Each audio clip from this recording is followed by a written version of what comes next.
Rights for Rhinos came about from my own frustrations, having left Natal Parksport, KZN Wildlife. I'd worked with him for 17 years, and that was my dream as a small boy, was to be a game ranger. Unfortunately, my ability to contribute on a daily basis to conservation was no longer a reality, and I couldn't do that every day.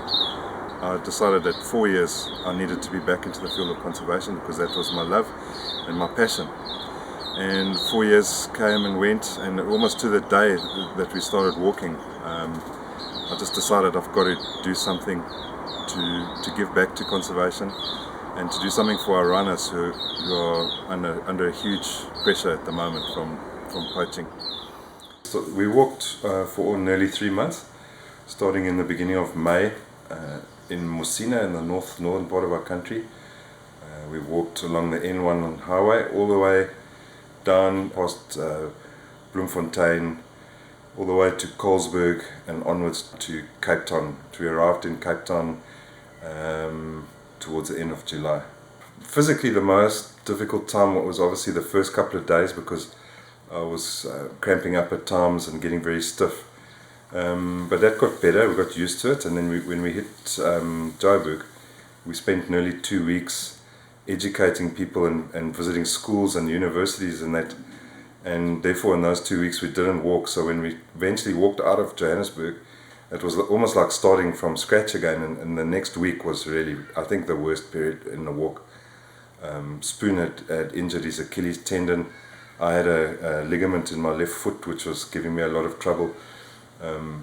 And we also walked solidly for 7 days trying to make up time, because we weren't sure if we were going to make it to Cape Town in time by the end of July, because both of us only had 3 months off work. So if we didn't make it to Cape Town by the end of July, it would have been a complete disaster.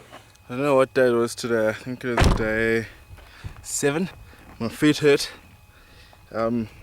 my legs hurt, my muscles are sore. They're actually sore. I feel like I've just been doing just a little bit too much, but no, it's all good.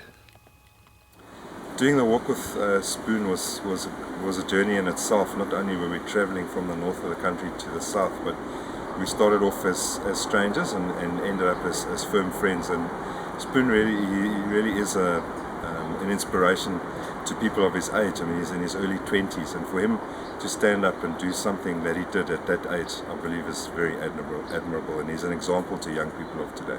I'm walking from place to place. You actually appreciate the full distance between two places. Yeah, you just walked almost across this whole valley.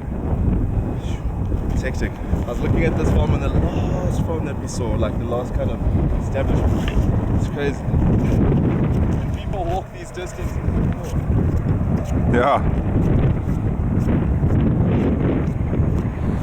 My 17 years in conservation and formal conservation, 7 of those years I spent capturing wildlife, a lot of rhinos that have moved around the country. And one of the things that made me want to do this walk was that the very same rhinos that I was in charge of, or under my care, were having their faces hacked off through greed. And once you know these animals and you're close to them, you realize how very similar they are to ourselves. The relationship that exists between a rhino mother and her calf is no different to a human mother and her baby. Rhinos have been killed because of a belief that the horn has medicinal qualities, and this is a belief that stretches back thousands of years in countries such as China and Vietnam.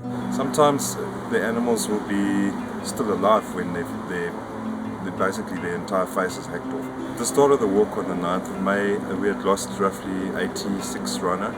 We actually had stickers on the vehicle, one little rhino sticker for every single one that was killed, and we constantly updated it so that people that saw the vehicle in the caravan they were just overwhelmed. They couldn't believe that each sticker represents a 2.5 ton animal. And when we started, it was roughly about 88 animals. By the time we'd finished, we were on about 180. It was about a rhino every day. We were losing about 1.5 animals, 1.5. Different when you just put down a number versus, putting down a sticker with a number on it and consciously being aware of what you're doing. Each and every one represents another, average, you say, 2-ton animal? Load to waste on the African soil.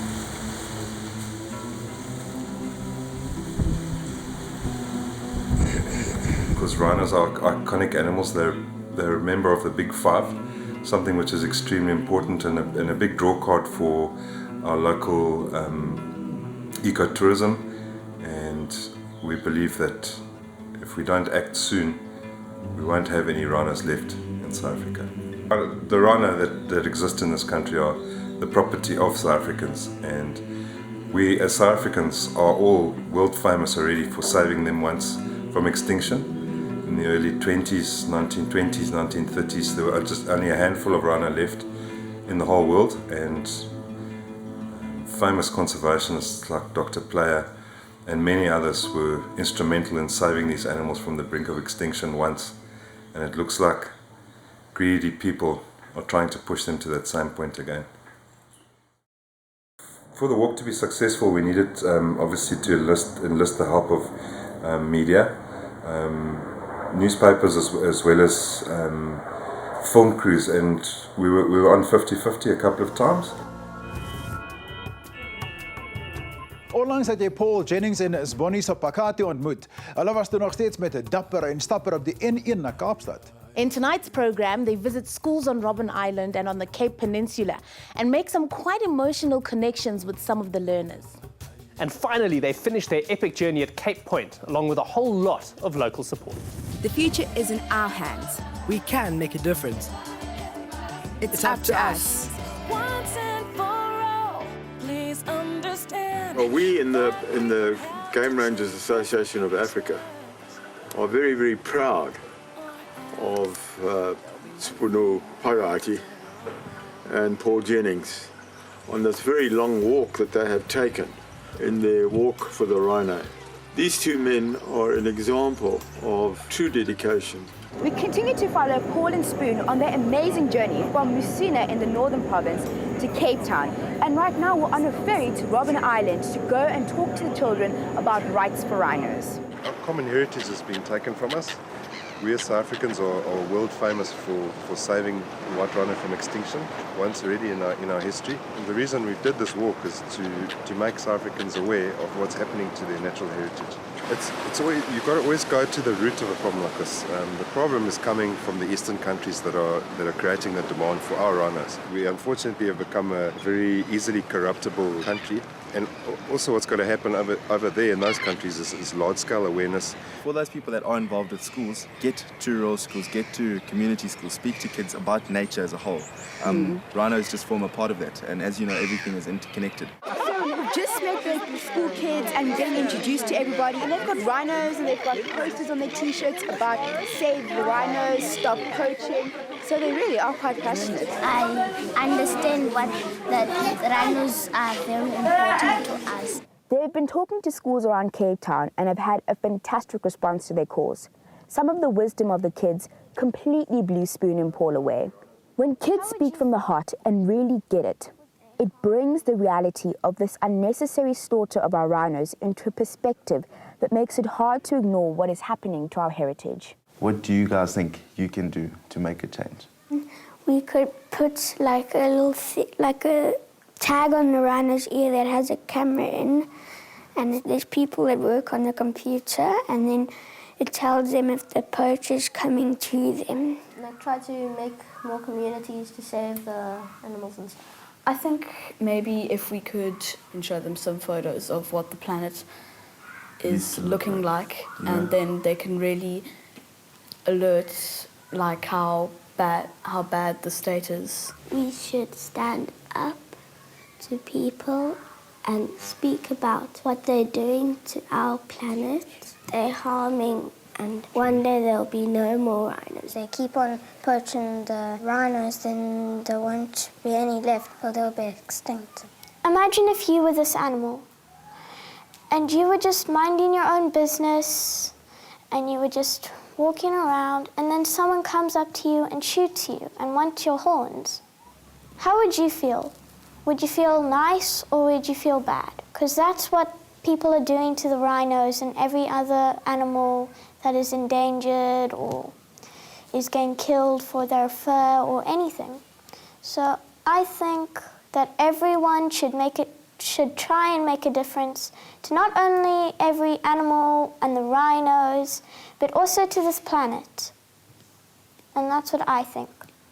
I'd like to say that's very pure and a very innocent response, and I wish more people would see things the way that you do. I think you can teach a lot of adults and a lot of kids your age a lot about life, a lot about animals, a lot about being connected to other things. The way you made that explanation, it just put me in the shoes of the rhino, and it is special. Thanks. Thank you. One of the very good things that has come out of this walk is the number of school children who have attended their talks. Rather unfortunately, the corporate world has not responded as we had all hoped that they would. But it's all made up by these wonderful young children. The kids have responded. Paul and Spoon have invited members of the public, schools and corporates to join them for the last 12.5 kilometers of their walk, from the entrance of the Cape Point Nature Reserve to the actual point. It's almost unbelievable that we're eventually here. It seems like yesterday we left Messina. I'm mostly happy about the people that have come out to support us today. We've had some good response along the way. There could have been more people supporting, more people following, but we're happy with what we got. It's fantastic to have the kids from Robben Island here today. I'm very excited to walk with Uncle Paul and Sponiso. We're walking kilometers to save rhinos from those people that are killing rhinos. I feel very happy about it because we're going to save the rhinos. So Spoon, how are you doing on the 3rd K of this stretch? I'm doing fine. I think everybody's doing fine. Yeah. It's quite good. We're having people joining us every now and then. They're doing their last kilometer and they've got a huge welcome waiting for them. It's their last kilometer, the big one. Rhinos, right? It's been an incredible journey from the start. It's not only with the work that we've done with the education of our children and general public in South Africa, but it's been a journey with Spoon as well, because we hardly knew each other at the beginning of this trip, and I'm very, very proud that we've done what we've done, and I'm immensely proud to call Spoon a friend of mine. It's a small accomplishment, obviously. We just feel great that we had a lot of people around today to share the same joy. Yeah. And like we said earlier, one finish line is just the beginning of another challenge. We have to pray to God that these animals will be saved yet again. In the 1920s, they were reduced to about 50.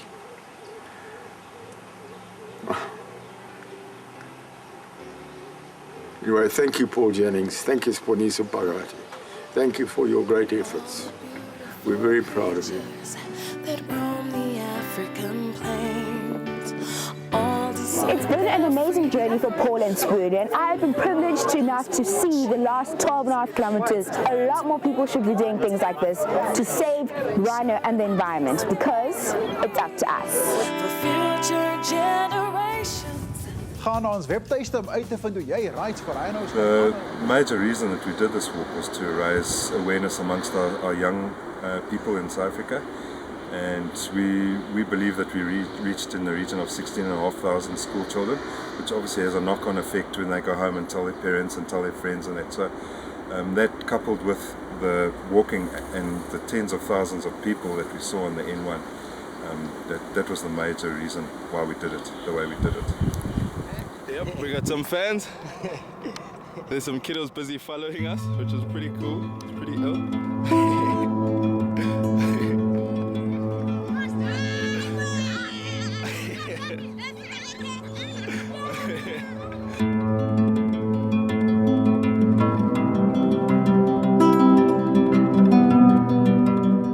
So yeah, the message needs to get out there more and more. But if you see something that is wrong and you know that this is wrong and you're in a position where you can change it, I'd really encourage you to change it. Do what you can to make a change and make a difference. Really, you can make a difference. Let's say you'd like to get involved in nature conservation. I'm pretty sure there's a lot of wildlife or penguin foundations around here for volunteers. Spend a day, go out there and spend a day with nature. So I don't know how many of you have ever come in contact with rhinos, ever seen rhinos. How many of you guys have ever seen rhinos before? Have you guys ever touched a rhino? Very few. If you have, you'll be very lucky and you'll know it's actually it's a really special animal. And in South Africa last year, they killed about 333 rhinos. How many days are there in a year? And there are 333 runners coached. So it's almost a runner every day. The general excitement in the school.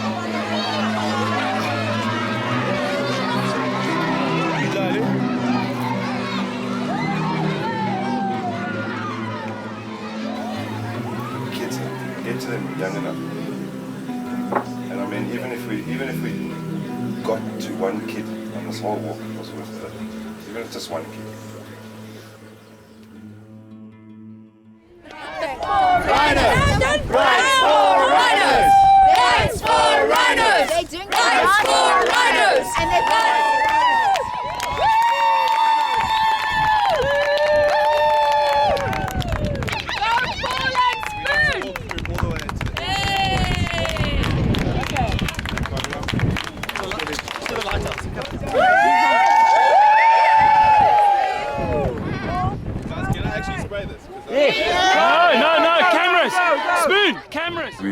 We believe that we reached in the region of 16,500 school children, which obviously has a knock-on effect when they go home and tell their parents and tell their friends and that. So that coupled with the walking and the tens of thousands of people that we saw on the N1, that was the major reason why we did it the way we did it. The feeling of finishing the walk was very surreal. It didn't dawn on us until many weeks later the magnitude of what we had done, and I did notice that after that walk, although I can't say that it's because of the walk, but there certainly seemed to be a lot of things happening in and around the whole rhino topic. More awareness, more functions, more short walks, more talks, all sorts of things were going on. So I like to think that we helped people to just get up and do something for themselves.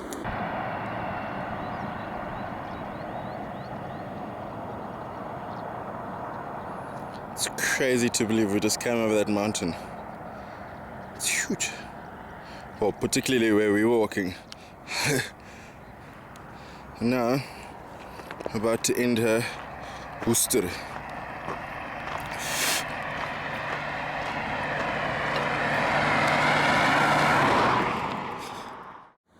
One of the things that we said to every single school, and you guys too, is that whatever you do each day, just do something to make a change. Do one small thing to make a difference in the community, or even in the family that you live in. One of the bigger messages that we did send to all the schools was that to have money is not as important as things like love, happiness and respect.